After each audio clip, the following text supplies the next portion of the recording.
Actually, we did a photo shoot one time. This is way before Wednesday. And one of the looks that we did was super Tim Burton, Colleen Atwood coded. And when I posted it on Instagram, I said, who else feels like Jenna should be in a Tim Burton project? And like a year later, she ended up booking that. My name is Enrique Melendez, and I'm a fashion stylist.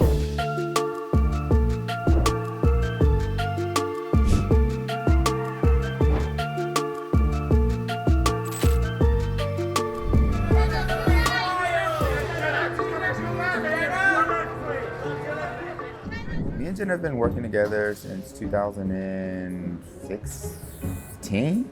Wow. She was my first actor client. I had come from music.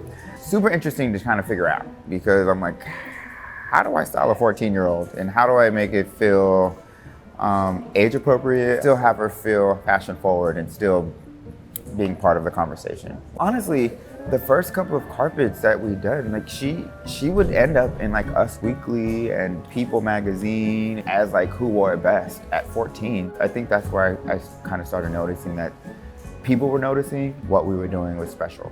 Later, we went to the MTV Awards. We went through like 3 racks of clothes and we weren't finding anything that really matched because she was getting older, so we were trying to figure out like what direction are we going. And I remember we landed on a suit, placed it with a really, tasteful black lace bra under. And I feel at that moment I'm like, wow, she's an adult.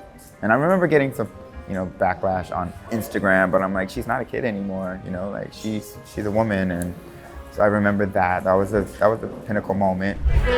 Jenna, right here.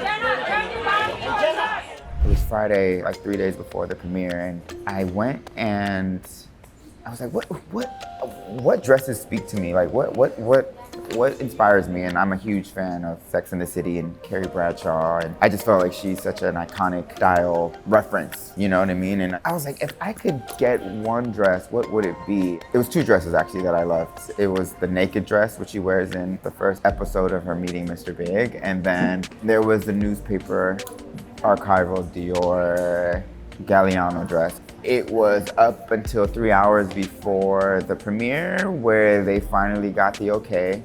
They drove the dress in to the city. We hadn't even tried the dress on. It comes in a box. I open it up and I'm like, this is crazy that it might not work, it might not fit her because we can't tailor it. It's an archival piece, private owner, $250,000 dress. She came out and it was like, this was meant to be.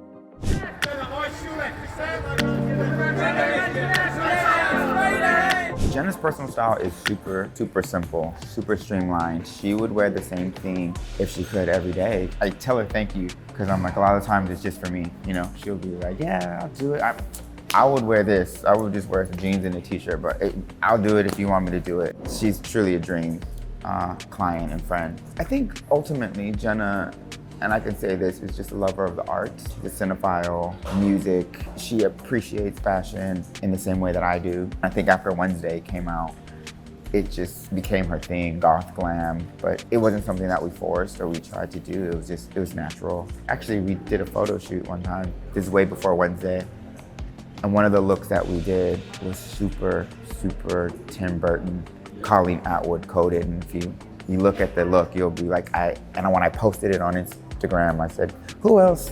If you look at the caption, it said, who else feels like Jenna should be in a Tim Burton project? And like a year later, she ended up booking that. Jenna is hands down the most selfless person. And I always want to go on social media and text her when I see, people attacking her because she's not any of those things. And to be working with her in the fashion space is such a blessing because she lets me have fun and we have fun together, but I'm glad I get to be with her because I can protect her as much as I can, There's no one else I'd rather be doing that with, so I'm really blessed to be able to work with someone not only who's, as a friend, but family.